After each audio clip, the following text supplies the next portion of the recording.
नमस्कार साथियों, मैं आपका दोस्त विभोर मोतला स्वागत करता हूं अपने YouTube चैनल में। आज हम पढ़ेंगे संविधान का एक महत्वपूर्ण भाग, लोकसभा और राज्यसभा के बीच अंतर। लोकसभा, जिसका जिक्र हमारे अनुच्छेद संविधान के अनुच्छेद 81 में, और राज्यसभा जिसका जिक्र हमारे संविधान के अनुच्छेद 80 में है।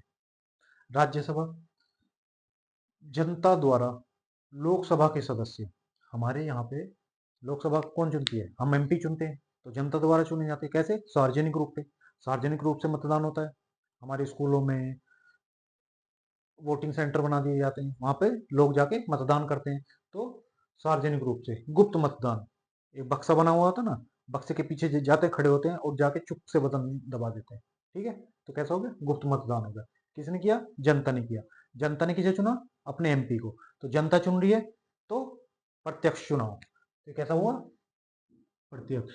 प्रत्यक्ष का मतलब समझे कि जनता को पता है, वहां पे फोटो लगा होता ना, यहाँ पे जैसे ये कमल का निशान बना हुआ है, ये पंजा बना हुआ है, तो हमें पता है कि हम अपना वोट किसको डाल रहे हैं। तो कैसा हो गया? प्रत्यक्ष। प्रत्यक्ष हो गया। ठीक है, कि हमारा वोट इस आदमी को जा रहा है, हमारे सामने जा रहा है। तो कैसा मतदान हो गया? प्रत्यक्ष मतदान हो गया। लेकिन जो राज्यसभा का चुनाव होता है, उसमें क्या होता है?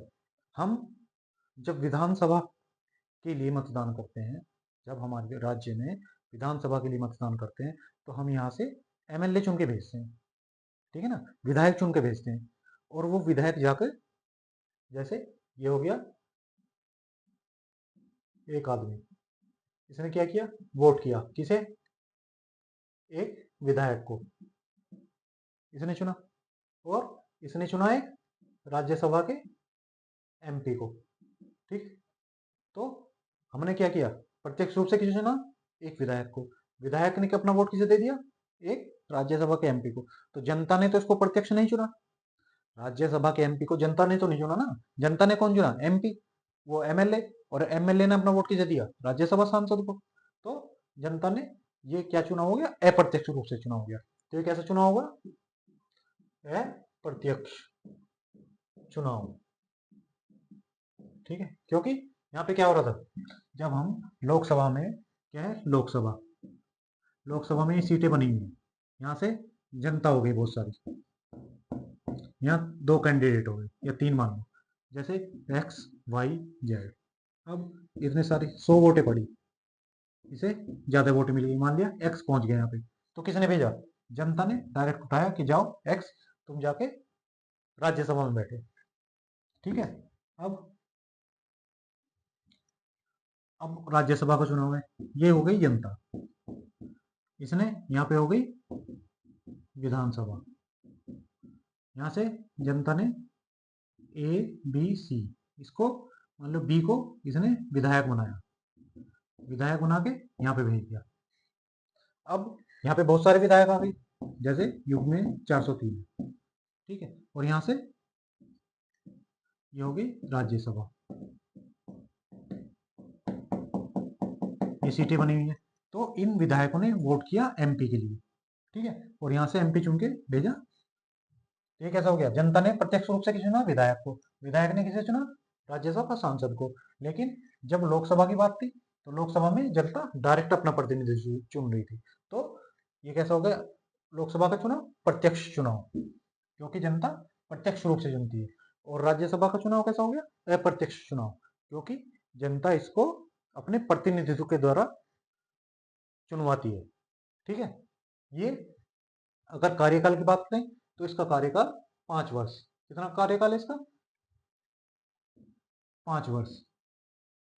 भाई हम लोकसभा के सांसद को चुन के भेजते हैं कितने साल के लिए? 5 साल के लिए।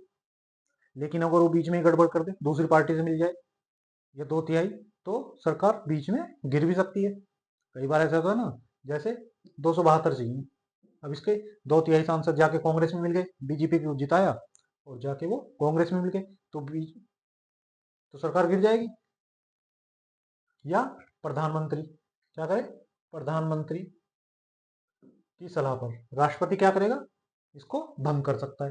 राष्ट्रपति किसको? लोकसभा को भंग कर सकता है। किसकी सलाह पे? प्रधानमंत्री की सलाह पे। ये हमने कहाँ पढ़ा था कि राष्ट्रपति की सलाह के लिए एक मंत्री परिषद होगी जिसका प्रमुख प्रधानमंत्री होगा। अनुच्छेद 74, जब हम राष्ट्रपति पढ़ रहे थे तो अनुच्छेद 74 में हमने पढ़ा था कि राष्ट्रपति को सलाह देने के लिए एक प्रधानमंत्री होगा। ठीक है, तो प्रधानमंत्री की सलाह पर राष्ट्रपति इसको भंग कर सकता है। लेकिन राज्यसभा राज्यसभा निरंतर चलने वाला सदन है। कैसे? अभी मान लो इसका 5 साल में साइकिल पूरा हो गया, ठीक, लोकसभा का। अब राज्यसभा कैसे चलती है? इसका कार्यकाल 6 वर्ष। किसका? सदस्यों का कार्यकाल। ये किसका कार्यकाल है? सदस्यों का। यहाँ सदस्यों का कार्यकाल,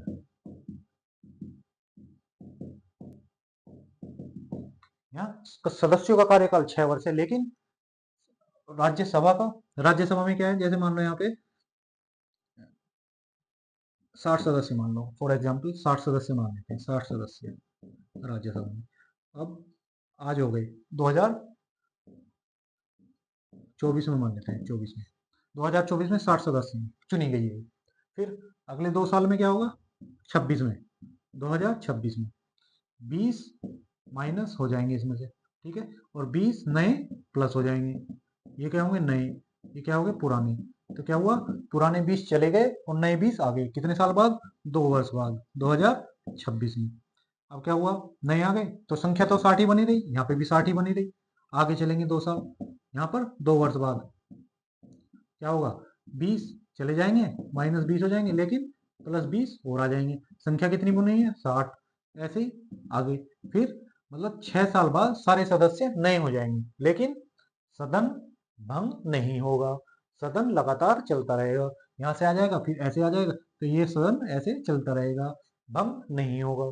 ठीक है, तो इसमें सदस्यों का सारे कार्यकाल कितना होता है? 6 वर्ष। और हर 2 वर्ष में 1/3 नए सदस्य आ जाते हैं। ठीक है, तो ये कैसा है? स्थायी सदन है। और अगर इसमें आयु देखें, चुनाव चुने जाने की आयु 25 वर्ष, इसमें 30 वर्ष। इसलिए इसे जनता का सदन या निम्न सदन या युवाओं का सदन कहते हैं। इसे बुजुर्गों का सदन या बूढ़ों का सदन या उच्च सदन कहते हैं। ठीक है, ये भी एक कारण है इसका, क्योंकि इसकी उम्र 30 साल है, इसकी 25 साल है। आगे देखते हैं, लोकसभा के अधिकारी। हमने पढ़ा था जब लोकसभा पढ़ी थी, इसके 2 अधिकारी होते हैं, एक अध्यक्ष, एक उपाध्यक्ष। राज्यसभा के एक सभापति जो पदेन अध्यक्ष होते हैं राज्यसभा के। कौन? उपराष्ट्रपति। एक हो गए सभापति, दूसरे उपसभापति। ठीक, तो ये भी एक अंतर है। इसके जो अधिकारी होते हैं उनको क्या कहते हैं? उनको अध्यक्ष कहते हैं और उपाध्यक्ष कहते हैं। और जो इसके मुख्य अधिकारी हैं उनको क्या बोलते हैं? सभापति और उपसभापति बोलते हैं। तो ये भी एक मुख्य अंतर हो गया। अब आते हैं विशेषाधिकार किसके पास है। अब लोकसभा का विशेषाधिकार देखा जाए तो धन विधेयक के मामले में, लोकसभा को विशेषाधिकार प्राप्त है कि धन विधेयक मात्र लोकसभा में ही पुनः स्थापित किया जा सकता है, राज्यसभा में नहीं किया जा सकता। तो इसमें अधिक पावर किसके पास है? अधिक शक्ति है हमारे लोकसभा के पास, क्योंकि धन विधेयक जो लाया जा सकता है सिर्फ लोकसभा में ही लाया जा सकता है। क्यों? क्योंकि जनता द्वारा चुनी गई सरकार, प्रत्यक्ष रूप से चुनी गई सरकार लोकसभा में। ठीक है, तो काम कौन करेगी? जनता द्वारा, क्योंकि हमारे संविधान में जो मूल शक्ति दी गई है किसके हाथ में है? जनता के हाथ में है। ठीक है, तो जनता द्वारा चुनी गई सरकार ही काम करेगी, तो उसके लिए धन विधेयक को पेश करने की जो शक्ति है वो लोकसभा के पास है, राज्यसभा में नहीं है। दूसरी, अगर राज्य सूची के विषय पर देखें, ठीक है, अब यहाँ से जितने भी एमपी राज्यसभा में चुन के आए हैं वो किसने चुने हैं? राज्य के एमएलए ने। ठीक है, तो वो किसका प्रतिनिधित्व कर रहे हैं? राज्यों का प्रतिनिधित्व कर रहे हैं। तो अगर हमने पढ़ा था हमारे यहाँ पे संघ सूची, राज्य सूची और समवर्ती सूची। तीन सूचियां हैं, तीनों में संघ सूची पे केंद्र सरकार कानून बनाएगी, राज्य सूची पे राज्य सरकार कानून बनाएगी, और समवर्ती सूची पे राज्य सरकार और संघ सरकार दोनों कानून बनाएगी। लेकिन राज्यसभा को ये विशेषाधिकार प्राप्त है कि राज्य सूची के विषय को राष्ट्रीय महत्व का घोषित करे। क्या करेगी राज्यसभा? राष्ट्रीय सूची के किसी विषय को राष्ट्रीय महत्व का घोषित करके उसको कानून बना सकती है, उस पर कानून बना सकती है। लेकिन उसके लिए उपस्थित और मतदान का 2/3 हिस्सा सदस्यों का मतदान के लिए, मतलब उसको पक्ष में पास कराने के लिए चाहिए। ठीक। लोकसभा में क्या है? लोकसभा इसको राष्ट्रीय महत्व का, राज्य सूची के विषय को राष्ट्रीय महत्व का घोषित नहीं कर सकती। ठीक है ना। अब हमने क्या देखा था? राज्य सूची और संघ सूची, राज्य सूची और समवर्ती सूची। भाई संघ सूची किससे संबंधित हो गई? सरकार से, केंद्र सरकार से। राज्य सूची किससे संबंधित हो गई? राज्य सरकार से। इस पे कानून बनाने का किसको है? राज्य सरकार को। लेकिन इस पर जरूरत पड़ने पर राज्यसभा किसी कानून को राज्य राष्ट्र महत्व का घोषित कर कर उस पर कानून बना सकती है। लोकसभा ऐसा नहीं कर सकती। तो ये विशेषाधिकार किसके पास है? वो राज्यसभा के पास है। दूसरा, अगर मामला हो उपराष्ट्रपति को हटाने का प्रस्ताव। ठीक है। अब हमने देखा था उपराष्ट्रपति राज्यसभा के अधीन सभापति होते हैं और अपने सभापति को पद से हटाना है। अगर भाई वो उपराष्ट्रपति के पद से हट गया तो यहाँ के सभापति भी नहीं रहेगा। तो अपने सभापति को हटाने का अधिकार किसको दिया गया है? राज्यसभा को। ठीक है ना। तो ये किसके पास है अधिकार? राज्यसभा के पास है। लोकसभा क्या करेगी? सिर्फ यहाँ से जब प्रस्ताव पास हो जाएगा तो यहाँ क्या अनुमोदन करेगी, अनुमोदन करके पास कर देगी। ठीक। और अगर देखें, हाँ, आपातकाल में, आपातकाल की उद्घोषणा के लिए अगर देखा जाए तो जब आपातकाल लगता है तो कौन लगाती है? राष्ट्रपति की सलाह पे, वो प्रधानमंत्री की सलाह पे राष्ट्रपति लगाते हैं। तो प्रधानमंत्री ज्यादातर लोकसभा से चुने होते हैं। भाई बहुमत लोकसभा में ही होता है, सिद्ध करना होता है। तो प्रधानमंत्री लोकसभा से होते हैं ज्यादातर। तो प्रधानमंत्री परिषद लोकसभा में होती है। तो राष्ट्रपति कहाँ से? लोकसभा का अधिकार है लगाने का। लेकिन अब क्या हुआ कि लोकसभा भंग हो गई, किन्हीं कारणों से लोकसभा भंग हो गई। तो क्या करेंगे? अब मान लिया बाह्य आक्रमण हो गया, कहीं से दूसरे देश ने आक्रमण कर दिया अपने देश पे। अब क्या है? देश में आपातकाल लगाना है। लेकिन क्या है? राष्ट्रपति शासन लागू है, विधान वो लोकसभा भंग है। तो क्या करेंगे? ऐसा तो नहीं ऐसे ही छोड़ देंगे। तो ये शक्ति लोकसभा भंग होने की स्थिति में राज्यसभा को दी गई है कि अगर लोकसभा भंग है और ऐसी स्थिति आ जाती है कि आपातकाल लगाना आवश्यक है तो उसकी उद्घोषणा का अनुमोदन राज्यसभा करेगी। ठीक। और लोकसभा को ये शक्ति देने का कोई मतलब ही नहीं है, क्योंकि जब लोकसभा रहेगी तो शक्ति उसके पास रहेगी। उसके ना होने की स्थिति में ये शक्ति राज्यसभा को दे दी जाती है। अधिकतम सदस्यों की बात करें तो हमारे यहाँ पे लोकसभा में 552 है अधिकतम जो हो सकते हैं। लेकिन वर्तमान में कितने? 543 है। क्यों? पहले 2019 से पहले 545 थे। दो एंग्लो इंडियन थे। कौन? Anglo Indian. कितने थे? दो, जिनको राष्ट्रपति मनोनीत करते थे। एंग्लो इंडियन क्या होते हैं? जब हमारे यहाँ अंग्रेजों का शासन था तो उन्होंने क्या किया? हमारे देश की लड़कियों से शादी की, उनसे बच्चे हुए उनके। वो जब वो देश छोड़ के जा रहे थे तो वो लेके नहीं गए साथ में, यहाँ पे उनको छोड़ गए। तो जो उनसे संतान उत्पन्न हुई उनको एंग्लो इंडियन कहा गया। अब वो कहीं पीछे ना छूट जाएं तो उनके प्रतिनिधित्व के लिए 2 सीटें आरक्षित की गई लोकसभा में कि उनका प्रतिनिधित्व बना रहे।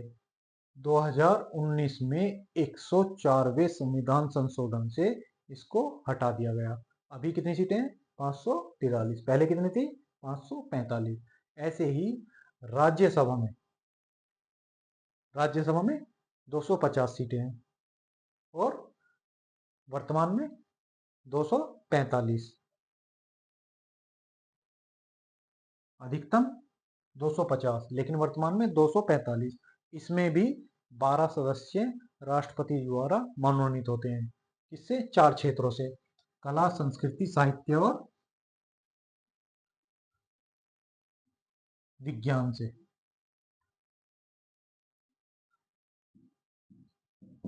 कला, साहित्य, विज्ञान, समाज सेवा। तो इन 4 क्षेत्रों से 12 सदस्य कौन करता है? मनोनीत करता है राष्ट्रपति।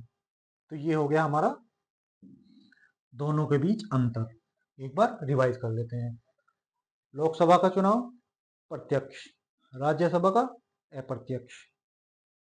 इसका कार्यकाल 5 वर्ष, राष्ट्रपति की सलाह पर पहले भी भंग हो सकती है। अधिकतम कार्यकाल 5 वर्ष है, लेकिन अगर ऐसी स्थितियां उत्पन्न हो जाए कि भंग करनी पड़े तो उससे पहले भी भंग हो सकती है। जबकि राज्यसभा स्थायी सदन है, इसके सदस्यों का कार्यकाल 6 वर्ष है, लेकिन राज्यसभा का कार्यकाल निरंतर चलता रहता है, वो भंग ही नहीं होती। ठीक। लोकसभा के अधिक चुनाव लड़ने की उम्र 25 वर्ष, इसमें उम्र 30 वर्ष। लोकसभा के अधिकारी अध्यक्ष और उपाध्यक्ष, राज्यसभा के अधिकारी सभापति और उपसभापति। धन विधेयक को पेश करने का अधिकार लोकसभा के पास है, राज्यसभा के पास नहीं है। राज्य सूची पर विषय बनाने का अधिकार राज्यसभा के पास है, लोकसभा के पास नहीं है। राष्ट्रपति को पद से हटाने के लिए प्रस्ताव राज्यसभा में ही लाया जा सकता है, लोकसभा में नहीं लाया जा सकता। और अगर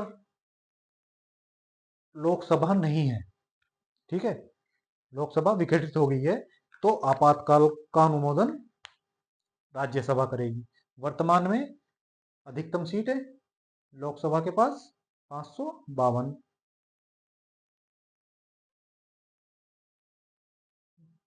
और वर्तमान में 543 है। अधिकतम राज्यसभा में 250, अभी 245 है। तो ये था दोनों के बीच में अंतर। हम आशा करते हैं कि आपको हमारा ये प्रयास पसंद आया होगा।